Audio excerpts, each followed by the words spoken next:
ونصلی ونسلم علی سیدنا و مولانا محمد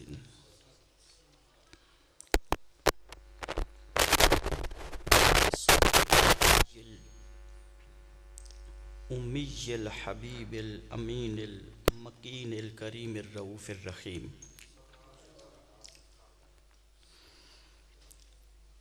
اما بعد فاعوذ باللہ من الشیطان الرجیم. بسم اللہ الرحمن الرحیم.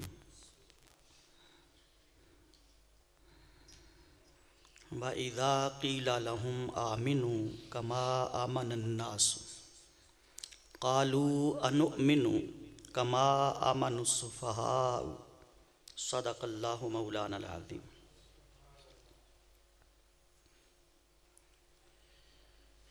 قابل صد تعظیم و تکریم جمیع حاضرین و سامعین اور عزیزان گرامی قدر، کروڑ ہا مرتبہ شکر ہے اس پروردگار عالم کا کہ جس کی توفیق اور آقا دو جہاں صلی اللہ علیہ وآلہ وسلم کے نالین پاک کے تصدق سے آج ہم درس قرآن کی اس بابرکت اور باوقار تقریب میں حاضری کی سعادت پا رہے ہیں. میرا مالک ہم سب کی حاضری کو اپنی بارگاہ میں شرف قبولیت عطا فرمائے.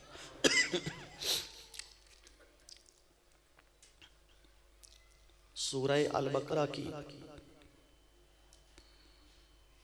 آیت کریمہ کا درس، اس کا ترجمہ تفسیر آپ کے گوش گزار کروں گا. پچھلی آیات مبارکہ میں چونکہ تسلسل کے ساتھ مضمون منافقین مکہ کا آ رہا ہے اور ان کی علامتیں بیان کی جا رہی ہیں کہ منافق کی علامت کیا ہوتی ہے، اسی کا تسلسل اس آیت کریمہ کے اندر موجود ہے جو کہ نہایت سمجھنے اور توجہ کے قابل. اب جب اس آیت کریمہ کو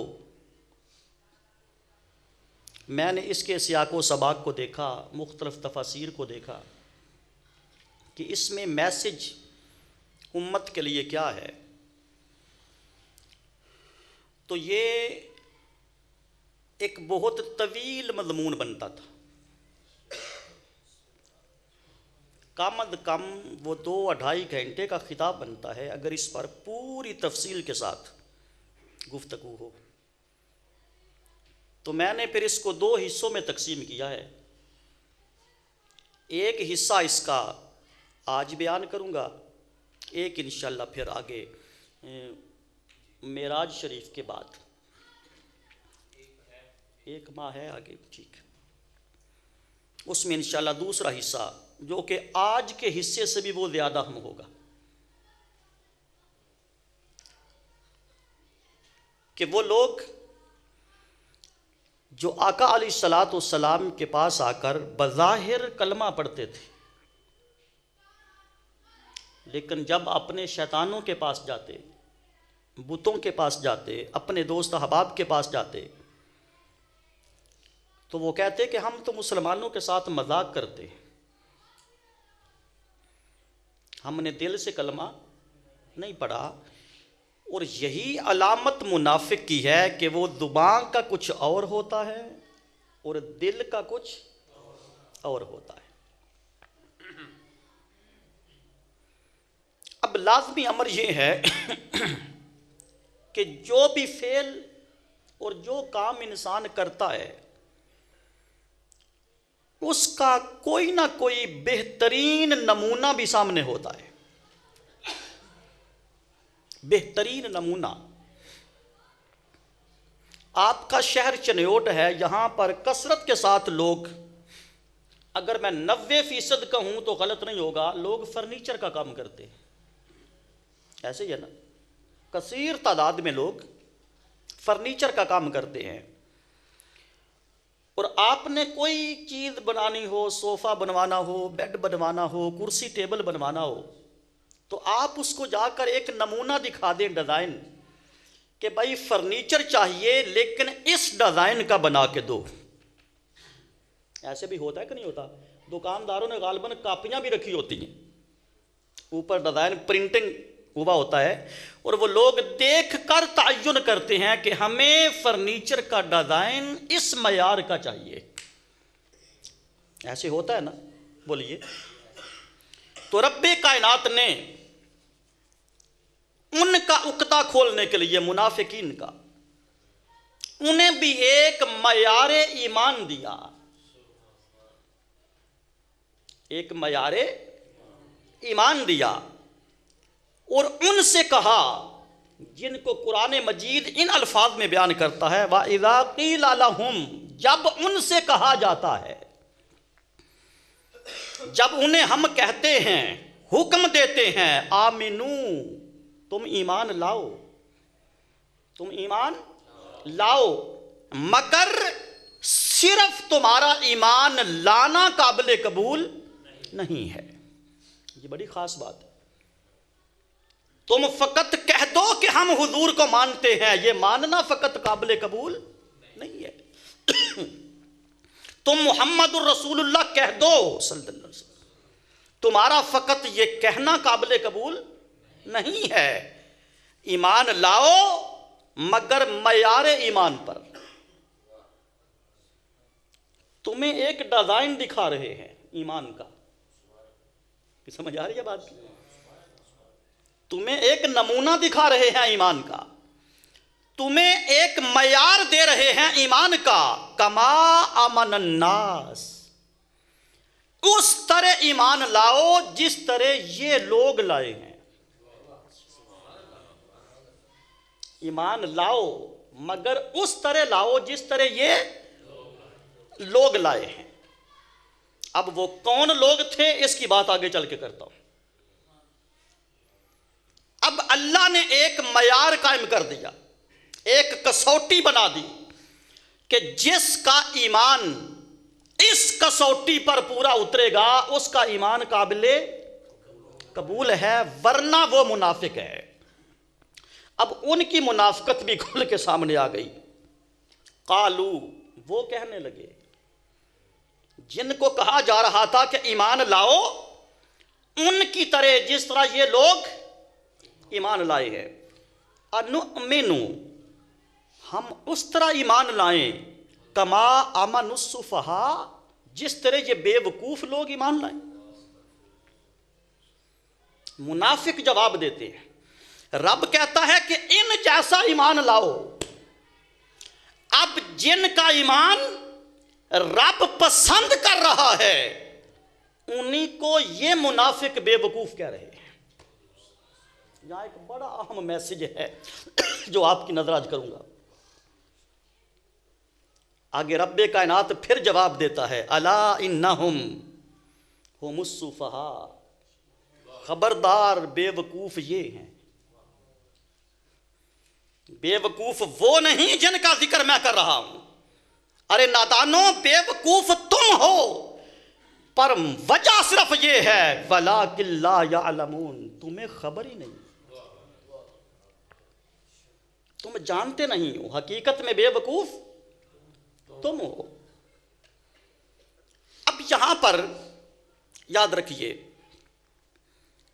علامہ ابن جریر رحمۃ اللہ تعالی علیہ نے حضرت ابن عباس سے روایت کیا ہے رضی اللہ تعالیٰ عنہ۔ آپ فرماتے ہیں کہ کما امن الناس سے مراد وہ اصحاب مصطفیٰ ہیں، جن لوگوں کا ایمان معیار ایمان بنایا جا رہا ہے وہ ایمان کن کا ہے؟ اصحاب رسول کا۔ بھائی یہ تو عبداللہ ابن عباس کے قول کو ایک طرف رکھ دے، انسان اپنی عقل سے سوچے، اپنے فہم سے سوچے کہ اس دور میں وہ کون لوگ ہوں گے جن کے بارے رب کہہ رہا ہے ان جیسا ایمان لے کے آؤ. صحابہ کرام ہی ہوں گے نا, کوئی تیسری مخلوق تو نہیں تھی, کوئی ملائکہ تو نہیں تھے, وہ اصحاب رسول ہیں. گویا قرآن مجید نے یہ نص قطعی کے ساتھ بتا دیا کہ دنیا والوں اگر کسی کا ایمان پرکھنا ہو تو کسی اور چیز کی ضرورت نہیں ہے. اتنا دیکھو کہ یہ مصطفیٰ کو ابو بکر صدیق کی طرح مانتا ہے یا کسی ملا کی طرح مانتا ہے. بس فاروق اعظم کے ایمان کو دیکھو, عثمان ذو النورین کے ایمان کو دیکھو, مولا کائنات کے ایمان کو دیکھو, حضرت ابو ذر غفاری, طلحہ زبیر کے ایمان کو دیکھو. ارے یہ جماعت صحابہ اس دور میں رب کائنات نے کسوٹی بنا دی. جس طرح سونا پرکھا جاتا ہے نا, اس طرح کسوٹی پہ ایمان پرکھا جاتا تھا. جن کا ماننا ان کے ماننے جیسا ہے, جن کا ماننا ان کے ماننے جیسا ہے. محبوب ان کا ماننا مجھے بھی قبول, اور جن کا ماننا ان کے ماننے جیسا نہیں ہے وہ کل بھی ناقبول تھا, وہ آج بھی ناقبول ہے. اب یہ میری بات تو نہیں نا, بولیے یہ میری بات تو نہیں نا بھئی, یہ تو قرآن کی نص ہے نا. تفسیر میں تم ڈنڈی مار سکتے ہو, تم ترجمے میں ڈنڈی تو نہیں مار سکتے. یہ قرآن نے نص دے دی کہ ایمان اسی کا قابل قبول ہوگا جو مصطفیٰ کے یاروں جیسا ہوگا, مصطفیٰ کے صحابہ جیسا ہوگا. ایک قول. اب اگلی بات, قرآن نے دوسرا لفظ بولا ہے کما امن السفہاء, ہم ان کی طرح ایمان لائے جو معاذ اللہ بے وقوف ہیں. اس کا بھی ایک قول حضرت ابن مسعود نے دیا رضی اللہ عنہ. آپ فرماتے ہیں اس سے بھی مراد اصحاب رسول, اس سے بھی مراد کون ہے؟ اصحاب رسول ہیں. اور علامہ قرطبی رحمت اللہ تعالی علیہ فرماتے ہیں کہ سارے صحابہ کرام بے شک لفظ الناس کے آئینے میں دکھائی دیتے ہیں, مگر خاص یہ آیت جن صحابہ کے لیے اتری وہ حضرت عبداللہ بن سلام اور آپ کے جان نثار ساتھی تھے. ایک قول حدیث میں یہ بھی ملتا ہے کہ اب مخصوص کر دیا کہ وہ حضرت عبداللہ بن سلام جن کو یہودیوں نے حضور کے ساتھ مناظرہ کرنے کے لیے بھیجا تھا نا, بھیجا تھا, اور وہ حضور کے ساتھ لڑائی کرنے مناظرہ کرنے کے لیے آئے. بس حضور کے چہرے پر نگاہ پڑی, علم بھول گیا, مناظرہ بھول گیا. کہتا ہے مصطفیٰ مجھے بھی کلمہ پڑھائیے. کلمہ پڑھ کے عبداللہ بن سلام واپس جاتے ہیں. وہ پرانے سنگی پوچھتے ہیں سنا مناظرہ کیسا رہا؟ کہتا ہے بس میں 2 جہانوں میں ہار گیا ہوں. صرف اس جہان میں نہیں, 2 جہانوں میں ہار گیا ہوں. وہ جیتنے والا جیت گیا, بس میں اس کی نظر کا شکار ہو گیا. کلمہ پڑھا. انہوں نے پوچھا تو نے دیکھا کیا؟ انہوں نے تجھے کوئی قرآن پڑھ کے سنایا؟ کہتا نہیں. کوئی اسلام کی دعوت دی؟ عبداللہ بن سلام کہتے ہیں نہیں. پھر وجہ کیا ہے بابا بتا تو صحیح. یہاں سے گئے تھے تو ہمارا تھا, ادھر سے آیا ہے تو ان کا ہے. یہ کایا پلٹی, یہ انقلاب کیسے آیا, یہ تبدیلی کیسے آئی؟ اتنا بتا تو دینا کہ ہوا کیا. عبداللہ بن سلام نے جو جواب دیا وہ مولا کو پسند آیا. آپ نے فرمایا خدا کی قسم کچھ نہیں ہوا, بس اس چہرے کو دیکھا وہ جس کے ساتھ تم نے مجھے جھگڑا کرنے کے لیے بھیجا تھا, لڑائی کے لیے بھیجا تھا. میں نے اس چہرے کو بس دیکھا ہے اور اندر سے مجھے آواز آئی عبداللہ بن سلام کچھ بھی ہو جائے یہ چہرہ کسی جھوٹے کا نہیں ہو سکتا. یہ چہرہ کسی جھوٹے کا نہیں ہو سکتا. کہ قرآن کہتا پھر ایسے ایمان لاؤ جس طرح عبداللہ بن سلام لایا ہے. اور ان کے ساتھی لائے۔ اس کے آگے چل کر تاریخ ابن عساکر میں حضرت عبداللہ ابن عباس کا ایک اور قول بھی ملتا ہے۔ وہ فرماتے ہیں کہ اس آیت کے یہاں مراد کے ان جیسا ایمان لاؤ جیسے یہ لوگ لائے ہیں، ان سے خلفائے راشدین مراد ہیں، ان سے خلفائے راشدین مراد ہیں۔ اس آیت کے اندر یاد رکھو، اور میں ایک آپ کو اور بڑی بات ریکارڈ ہو رہی ہے، میں ریکارڈ پہ کہہ رہا ہوں، جب میں نے مختلف تفسیروں کو یہ جو آپ کے سامنے حوالے دیے ہیں ان کو کھنگالا تو ان ساری تفسیروں میں مجھے پتا چلا کہ یہاں الناس سے مراد اصحاب رسول ہیں۔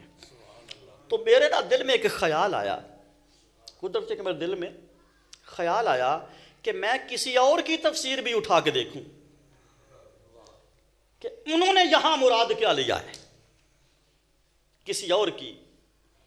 تو اور سے مراد وہی ہے نا کہ جن کا صحابہ کے بارے عقیدہ تھوڑا متدلدل ہوتا ہے۔ تو میرے پاس اہل تشیع کی 9 تفسیریں ہیں، ان میں سے صرف ایک کو میں نے اٹھایا اور اس کا حوالہ بھی میں لکھ کے لایا ہوں۔ یہ تفسیر اہل تشیع ہیں، ان کا نام ہے شیخ فضل بن حسن تبری۔ انہوں نے اپنی تفسیر کے اندر اس آیت کے تحت لکھا ہے کہ لوگوں اس آمن الناس، ان لوگوں کی طرح ایمان لاؤ۔ اس وقت حضور کے پاس سوائے صحابہ کی اور کوئی نہ تھا، یعنی انہوں نے بھی اس چیز کا اقرار کیا ہے۔ تو پس ثابت ہوا کہ ایمان جب بھی پرکھا جائے گا ابو بکر و عمر کے ایمان پہ پرکھا جائے گا، عثمان و علی کے ایمان پہ پرکھا جائے گا۔ جن کا ایمان اور جن کا مصطفیٰ کو ماننا ان جیسا ہوگا وہ قبول ہے، اور جن کا ماننا ان جیسا نہ ہوگا وہ قبول نہیں ہے۔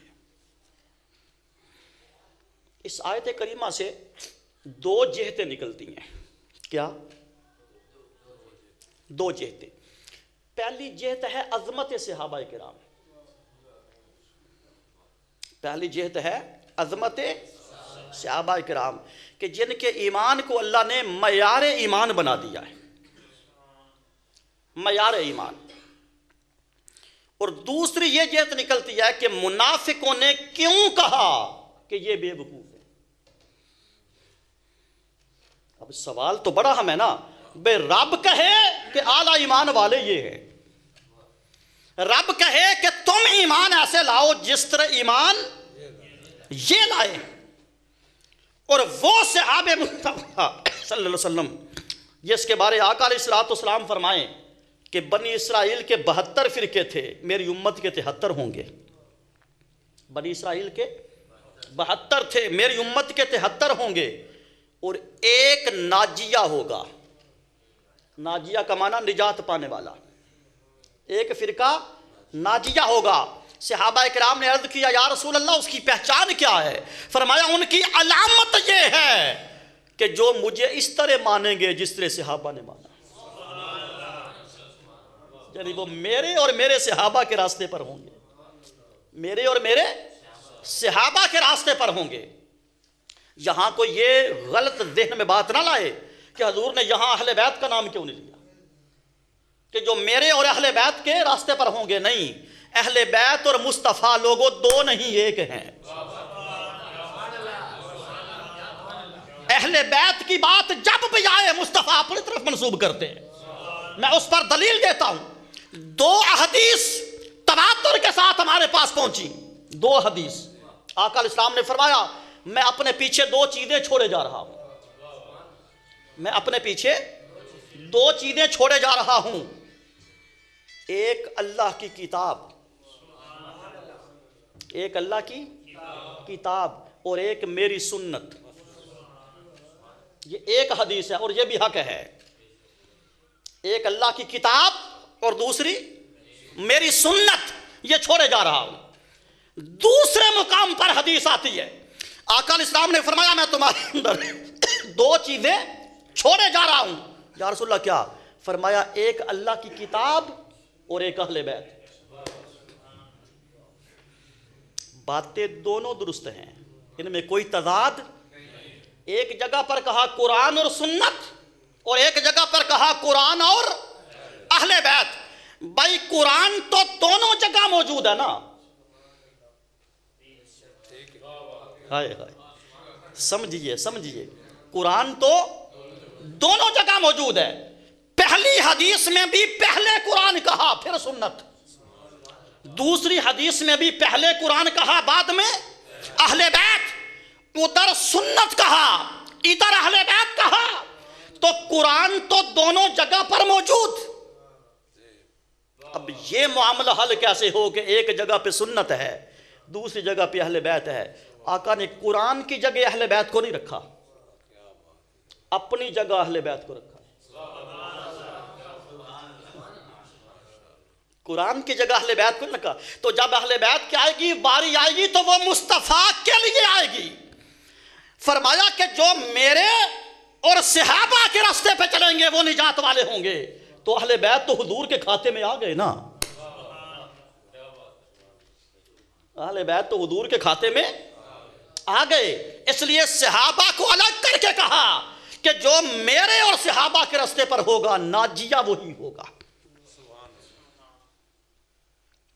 اور پھر آقا علیہ السلام نے فرمایا میرے صحابہ ستاروں کی مانند ہیں, میرے صحابہ ستاروں کی مانند ہے. تم جس کی بھی پیروی کرو گے ہدایت پاؤ گے, جس کے بھی پیچھے چلو گے, جس کی بھی پیروی کرو گے, جس کی اتباع کرو گے, جس کے کہنے پر چلو گے, جس کو اپنا رہبر بنا لو گے وہ تمہیں گمراہ نہیں کرے گا. کیا؟ ہدایت پر لے جائے گا, ہدایت پر. اور آقا علیہ السلام نے فرمایا, اب سن تو صحابہ ہی رہے تھے نا, اس وقت تو صحابہ ہی تھے. فرمایا میرا پیغام میری امت تک پہنچا دینا, خبردار کوئی شخص میرے صحابہ کا گلہ نہ کرے, کوئی شخص میرے صحابہ کو برا نہ کہے.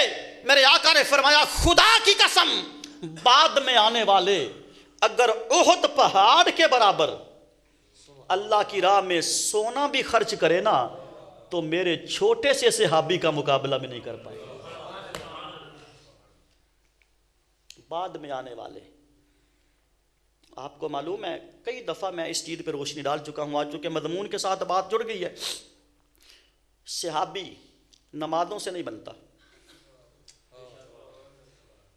روزے رکھ لینے سے نہیں بنتا, زکوٰۃ کثرت سے دینے سے نہیں بنتا, ہر سال عمرہ حج کرنے سے نہیں بنتا.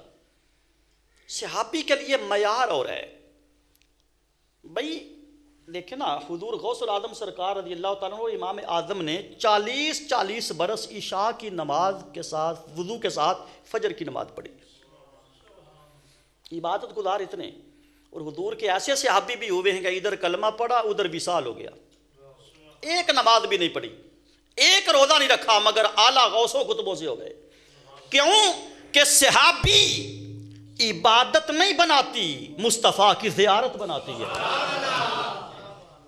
صحابی عبادت نہیں بناتی, مصطفیٰ کی زیارت بناتی ہے. اور ان سے بہتر کون ہوگا جنہوں نے اپنی آنکھوں کے ساتھ مصطفیٰ کو دیکھا ہے. فرمایا خوش نصیب ہے وہ جس نے مجھے دیکھا, پھر خوش نصیب وہ ہے جس نے میرے دیکھنے والے کو دیکھا, پھر خوش نصیب وہ ہے جس نے میرے دیکھنے والوں کے آگے جس نے دیکھا. اس لیے فرمایا خیر القرون کرنی, سب سے بہتر میرا زمانہ ہے, اس کے بعد آنے والا, پھر اس کے بعد آنے والا. یعنی 3 زمانوں کو آقا نے اپنا, صحابہ کا اور تابعین کا, ان تینوں زمانوں کو حضور علیہ السلام نے بہترین زمانہ قرار دیا, بہترین زمانہ. تو میں عرض کر رہا تھا کہ عظمت تو اجاگر ہوتی ہے, عظمت تو اجاگر ہوتی ہے, مگر سوال یہ ہے, اب یہ بڑی ایک ذوق والی بات میں آپ کو دے رہا ہوں اس آیت کے حوالے سے. بھائی جن کے بارے حضور بھی یہ کچھ فرمائیں اور قرآن بھی کہے کہ ان کی طرح ایمان لاؤ, ان کو منافقوں نے پاگل کس دلیل سے کہا؟ اب یہ بات سننے والی ہے, ان کے پاس کیا دلیل تھی کہ انہوں نے کہا یہ تو بے وقوف ہیں, ان بے وقوفوں کی طرح باز اللہ ایمان لائے. اب ایمانداری سے بتائیے کہ کسی شخص کو نماز پڑھتے دیکھ کر اسے بیوقوف کہا جا سکتا ہے؟ بولیے. اس کا مطلب ہے کہ کافروں نے صحابہ کو نماز پڑھتے دیکھ کر بیوقوف نہیں کہا. ہائے ہائے. سنیے میں کیا کہنا چاہتا ہوں، خدا را سمجھیے. کوئی بندہ روزہ رکھے تو آپ کہیں گے یہ بیوقوف ہے؟ بولیے. کوئی زکوٰۃ دے رہا ہو تو آپ کہیں گے یہ بیوقوف ہے؟ کوئی بیت اللہ کا حج کرے، طواف تو کافر بھی کرتے تھے، تو صحابہ کو طواف کرتے دیکھ کے بیوقوف کیسے کہہ سکتے تھے؟ اس کا مطلب یہ، توجہ، اس کا مطلب یہ ہے نماز، روزہ، حج، زکوٰۃ کسی عمل کی وجہ سے صحابہ کو منافقوں نے بیوقوف نہیں کہا. عبادت کی وجہ سے صحابہ کو بیوقوف نہیں کہا. اتباع مصطفیٰ کی وجہ سے صحابہ کو بیوقوف نہیں کہا. حضور کی سیرت پر عمل کرنے کی وجہ سے صحابہ کو بیوقوف نہیں کہا. سنو، صحابہ کو بیوقوف اس لیے کہا کہ وہ عشق مصطفیٰ میں حد سے بڑھ گئے تھے. بس ان کا وہ عشق دیکھ کر اور حضور کے ساتھ وہ عاشقانہ فعل دیکھ کر، اس کی میں آپ کو مثالیں دیتا ہوں، آپ مانیں گے کہ ہاں ایسا کرنے والے کو یار پاگل کہا جا سکتا ہے. ہائے ہائے. صحابہ کرام کا عالم جب انہوں نے دیکھا کیا کہ حضور وضو کرتے ہیں، حضور صحابہ کا جھرمٹ بن جاتا ہے. ایک قطرہ وضو کے پانی کا صحابہ نیچے نہیں گرنے دیتے، اپنے ہاتھوں پہ ملتے، اپنے چہروں پہ ملتے، اپنے لباس اور جسم پہ ملتے. اور کتب حدیث میں آتا ہے جس کو پانی نہیں ملتا تھا وہ اس صحابی کے ہاتھ سے ہاتھ ملتا تھا. جس کو پانی مل جائے، جب ایسی عادتیں منافق دیکھیں گے تو ارے پاگل ہی کہیں گے نا. کہ سمجھ آ رہی ہے کہ نہیں آ رہی؟ صحابہ کی یہ حرکتیں دیکھ کر، اور یہ حرکتیں شریعت کا حصہ نہیں ہیں.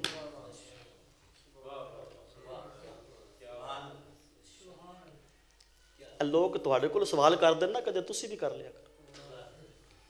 لوگ آپ سے پوچھتے ہیں آپ یہ عمل کرتے ہیں تو بتائیے کس سنت کے تحت پوچھتے ہیں نا. یہ عمل کرتے ہیں بتائیے قرآن میں کہاں لکھا ہے، حدیث میں کہاں لکھا ہے؟ آپ صرف ایک بات پوچھ لیجئے کہ کیا حضور کا تھوک اٹھا کر چہرے پہ ملنا قرآن میں لکھا ہے؟ حدیث میں دکھاتا ہوں. آقا علیہ السلام تھوکتے، صحابہ ہاتھوں پہ لیتے، اپنی داڑھیوں پہ ملتے، اپنے چہروں پہ ملتے، چہروں پہ ملتے. سوتے صحابیات آ جاتی ام سلیم جیسی اور شیشی میں حضور کا پسینہ جمع کرتی. حضور کی آنکھ کھلتی، پوچھا ام سلیم کیا کر رہی ہو؟ حضور خوشبو اکٹھی کر رہی ہیں. جب ایسی حرکتیں وہ لوگ دیکھتے تھے وہ کہتے تھے یہ تو بے وقوف ہے کہ ہم ان جیسا ایمان لائے، بے وقوفوں جیسا. معاذ اللہ. تو نمازی کو کوئی بے وقوف نہیں کہتا، روزے داروں کو کوئی بے وقوف نہیں کہتا، زکوٰۃ دینے والوں کو کوئی بے وقوف نہیں کہتا، بیت اللہ کا حج کرنے والوں کو کوئی بے وقوف نہیں کہتا. بے وقوف کل بھی لوگ ایسی حرکتوں پر کہتے تھے، بے وقوف آج بھی لوگ ایسی حرکتوں پر کہتے ہیں. اشارہ میں بتھیرا کو جا گیا تو سمجھ کوئی نہیں ہے، کیونکہ کسی کی دل آزاری ہمارا شیوا نہیں ہے. بات پوری کر لیتے ہیں بغیر نام لیے. کوئی سمجھ آ گئی ہے؟ کوئی نہیں ہے. کل بھی انہی وجہ سے وہ بے وقوف تھے، منافق کہتے تھے، اور آج بھی آپ کو کوئی کہے یہ پاگل ہیں، کہ بے وقوف ہیں.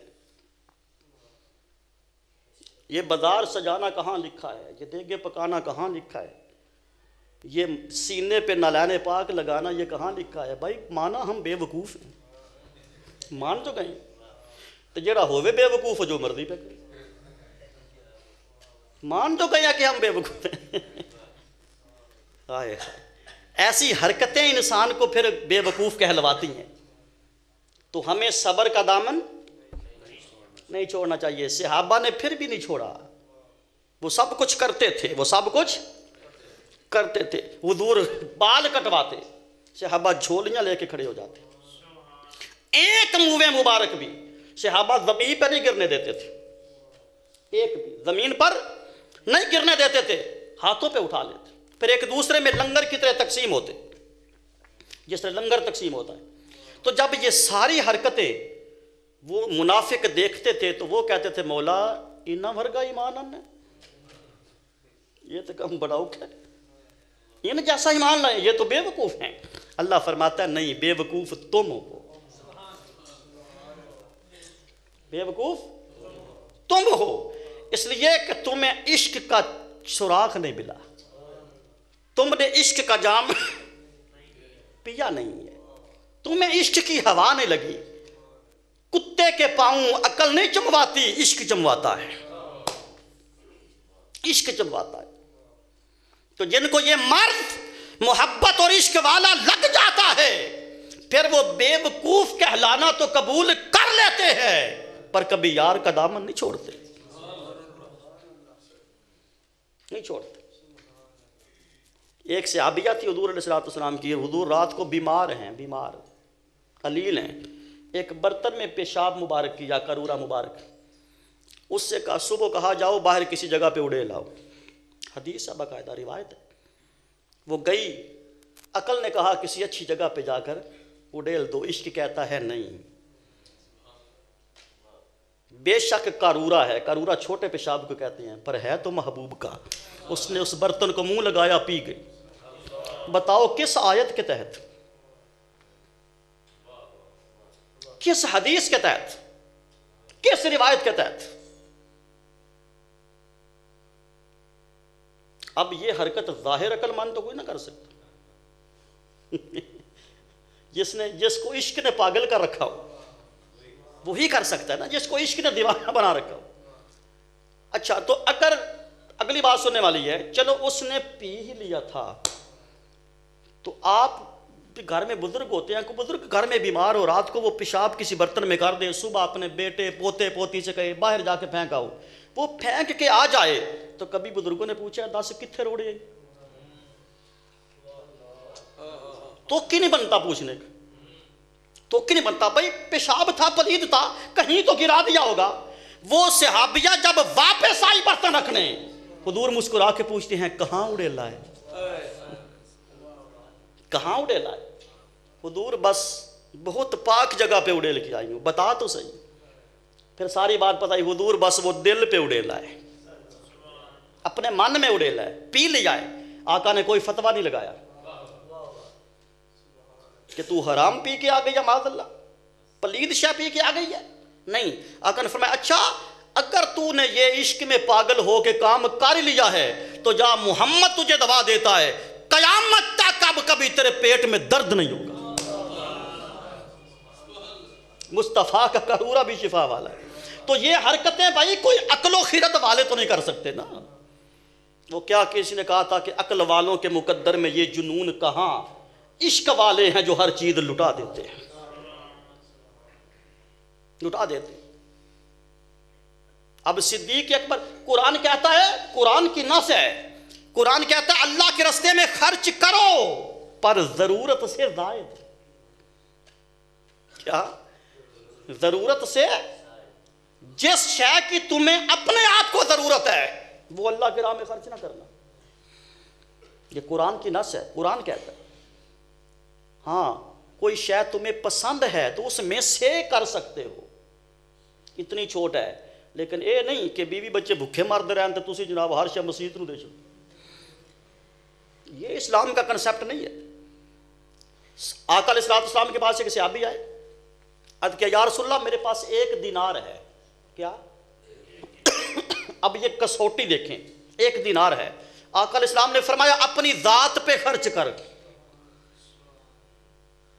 اس کا مطلب یہ ہے کہ کدے آپ بھی چنگے کپڑے پا لینے چاہیے, منگتے آ رہنا دین نہیں. حضور نے فرمایا اپنی ذات پہ خرچ کر, اپنی ذات پر. اچھا یا رسول اللہ میرے پاس ایک اور دینار بھی ہے, دوسرا. فرمایا بیوی بچوں پہ خرچ کر. اپنے بعد کس کا حق ہے؟ بیوی بچوں کا۔ فرمایا میرے پاس ایک تیسرا دینار بھی ہے، فرمایا وہ غریبوں پہ خرچ کر۔ حضور نے کسوٹی دے دی نا، کسوٹی۔ عرض کرتا ہے حضور میرے پاس ایک چوتھا دینار بھی ہے، فرمایا وہ تیری مرضی جہاں چاہے خرچ کر۔ اسلام کا کوئی معیار ہے؟ اسلام کی کوئی راستہ دکھاتا ہے؟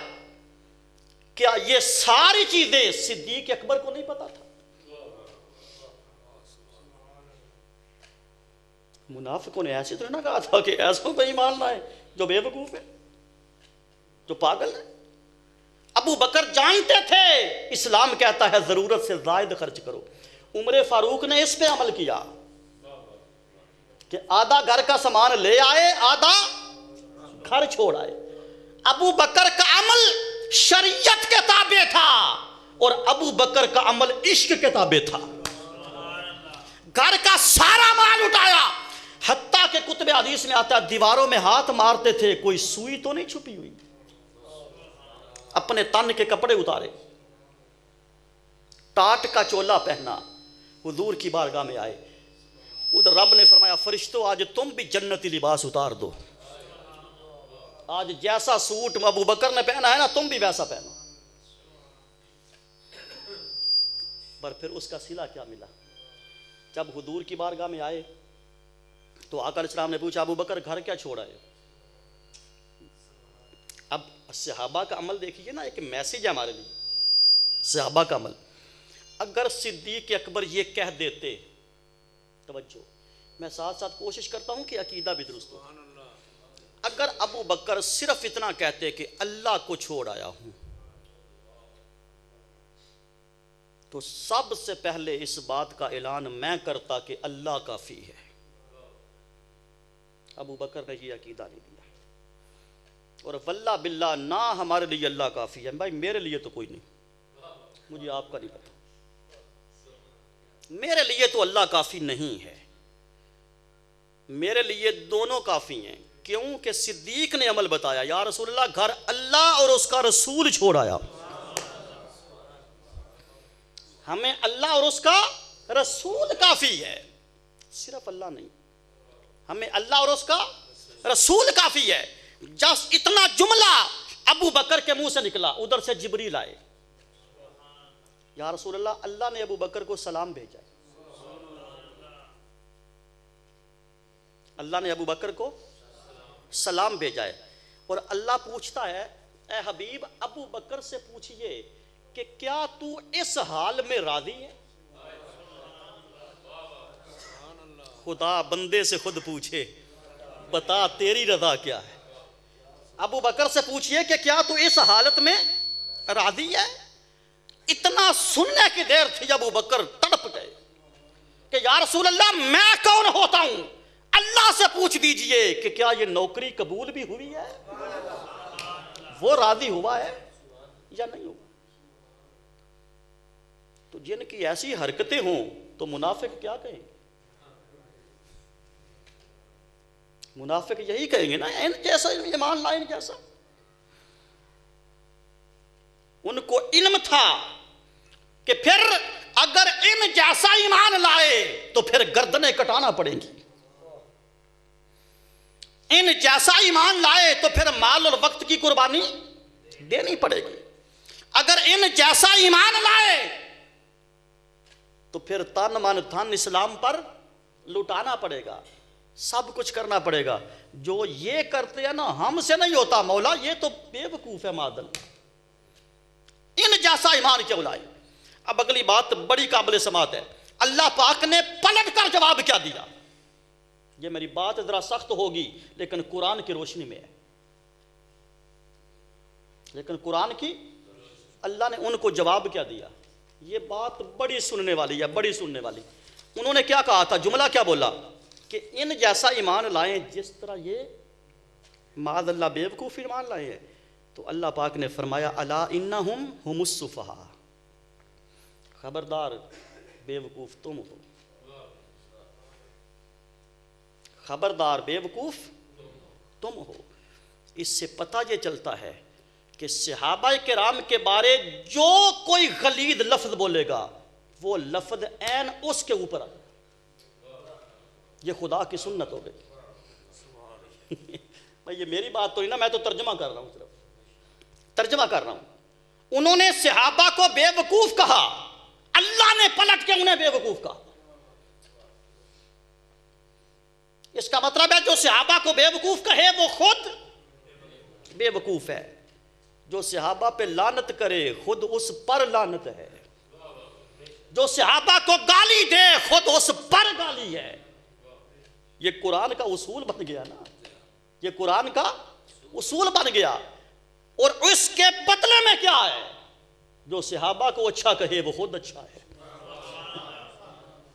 جو صحابہ کو اپنا مرشد کہے وہ خود مرشد ہے، جو صحابہ کے ساتھ محبت کرے وہ خود پیکر محبت ہے۔ کیوں کہ رب کہتا ہے جو لفظ میرے صحابہ کے لیے استعمال ہوگا میں وہی لفظ تمہارے لیے استعمال کروں گا۔ انہوں نے بے وقوف کہا، رب نے ان کو بے وقوف کہا۔ کوئی اور لفظ بھی بولا جا سکتا تھا۔ کوئی سمجھ آ رہی ہے کہ نہیں آ رہی؟ ایمان کا مرکز و محور صحابہ ہے۔ اب دیکھنا یہ ہے کہ صحابہ نے حضور کو مانا کیسے۔ وہ جو قرآن کہتا ہے کہ اس طرح مانو جس طرح صحابہ نے مانا، اس دور سے لے کے آج تک اور آج سے لے کر قیامت تک صحابہ ہی معیار ایمان ہے۔ اب صحابہ نے مانا کیسے؟ تاجدار کائنات علیہ الصلوۃ والسلام نے حضرت ابو بکر صدیق کو ایک انگوٹھی عطا فرمائی۔ کیا انگوٹھی عطا فرمائی؟ معتبر کتب میں ہے، معتبر کتب میں، اور فرمایا کہ جاؤ بازار اور اس پہ نا یا اللہ لکھوا لاؤ، اس پر۔ اب دیکھیں صحابہ نے کیسے مانا ہے۔ آج بھی جو اسی طرح مانتا ہے وہ صحابہ کے رستے پر۔ فقط صحابہ کا نام لینے سے بندہ صحابہ کا سپاہ سالار نہیں بن جاتا، کردار اپنانا ہوگا۔ جاؤ اس پر یا اللہ۔ وہ رائٹر کے پاس گئے، پینٹر اس دور میں جو بھی تھا، صدیق اکبر نے فرمایا کہ اس پر نا ایک جگہ سائڈ پہ یا اللہ لکھ دے، ایک سائڈ پہ یا رسول اللہ لکھ دے، یا محمد کے لفظ بھی آئے، یا محمد لکھ دے۔ اب حضور نے کتنے نام کہا تھا؟ ایک۔ صدیق اکبر نے کتنا لکھوائے؟ دو۔ جب واپس آ کے انگوٹھی حضور کی بارگاہ میں پیش کی نا تو اوپر نام 3 تھے۔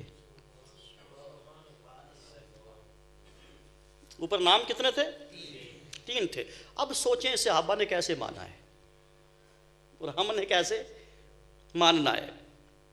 اب آقا علیہ السلام نے جب اس انگوٹھی کو دیکھا حیران رہ گئے، ابو بکر یہ کیا؟ میں نے تو ایک کہا تھا، یہ 3 کیوں؟ آپ نے فرمایا اللہ کی عزت کی قسم حضور میں نے 2 لکھوائے ہیں، یہ 3 کیوں؟ میں نے 2 لکھوائے ہیں، یہ 3 کیوں؟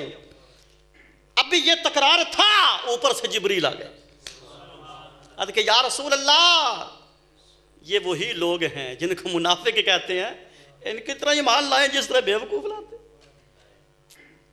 میں نے کہا کہ یہ وہ حرکتیں تھیں کہ منافقوں نے ان کو پاگل کہا، بیوقوف کہا۔ اور عشق واقعی بندے کو پاگل کر دیتا ہے، اس میں شک بھی کوئی نہیں، کر دیتا ہے۔ جبریل امین کہ یا رسول اللہ میں بتاتا ہوں، آپ بتائیے۔ فرمایا آپ نے کہا تھا ایک نام لکھوا کے لاؤ۔ ابو بکر کے عشق نے گوارا نہیں کیا کہ جہاں اللہ کا نام ہو اور میرے یار کا نہ ہو، میرے محبوب کا نہ ہو۔ اس کا مطلب یہ ہے کہ اس دور کے اندر اگر وہ لوگ تلاش کرنے ہوں جن کا ایمان صحابہ کے ایمان کے ساتھ ملتا ہے، جن کی مجلس میں فقط نعرہ تکبیر لگے، سمجھو صحابہ کے ایمان پر نہیں ہے، اور جن کی مجلس میں نعرہ تکبیر بھی لگے اور نعرہ رسالت بھی لگے، سمجھو صحابہ کے راستے پہ چل رہے ہیں۔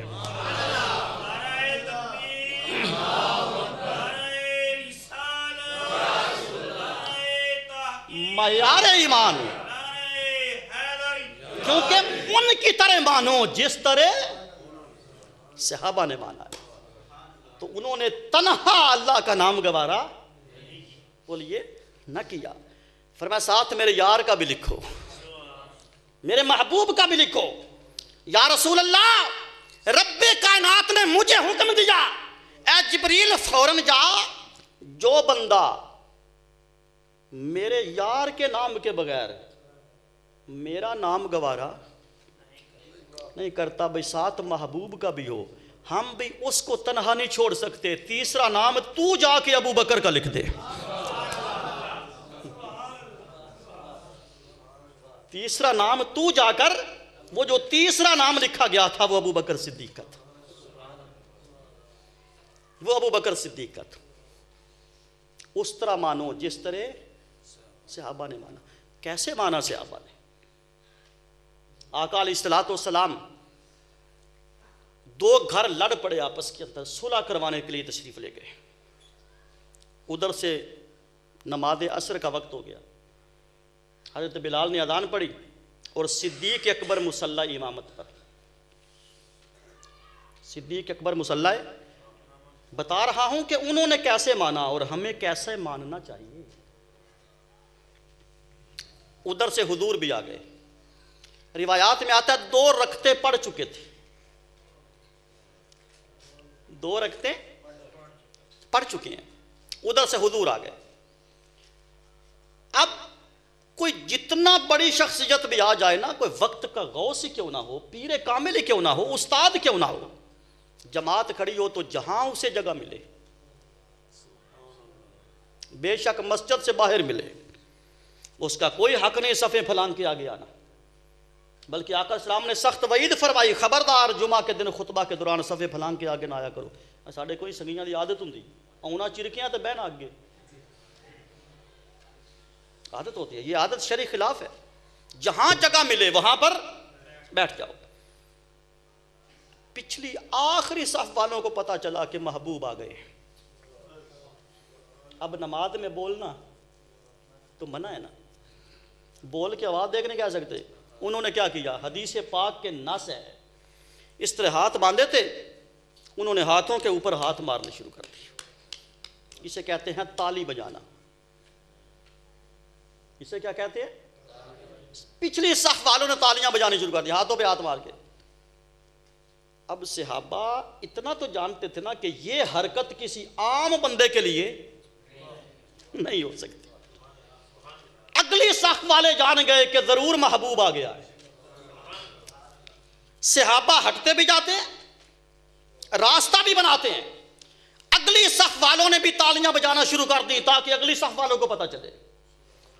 تیسری صف والوں نے تالیاں بجائیں کہ چوتھی والوں کو پتا چلے. چوتھی صف والوں نے تالیاں بجائیں کہ پانچویں کو پتا چلے. میں پوچھنا چاہتا ہوں, مسجد نبوی میں یہ نماز ہو رہی تھی یا قوالی ہو رہی تھی؟ یہ کیا ہو رہا تھا؟ یہ صحابہ کی نماز ہے. حضور صفے کراس کرتے کرتے کرتے پہلی صف پہ آ گئے. یہ تو حال تھا مقتدیوں کا. ذرا امام اور عالمی پوچھ لو تو آڈے تک کی بیتی. میرے نبی کو اس طرح مانو جس طرح ان لوگوں نے مانا. ابو بکر صدیق مصلی چھوڑ کے پیچھے آ گئے. مصلی چھوڑ کر پیچھے آ گئے. حضور نے منع فرمایا, ابو بکر رک جا, نماز مکمل کر. نہیں, ابو بکر پیچھے آ گئے. حضور نے باقی نماز. سلام کے بعد آقا علیہ الصلوۃ والسلام نے فرمایا, ابو بکر تجھے منع نہیں کیا تھا؟ آپ نے ایک پیارا جملہ بولا, فرمایا ابو قحافہ کے بیٹے کی یہ جرت کہاں,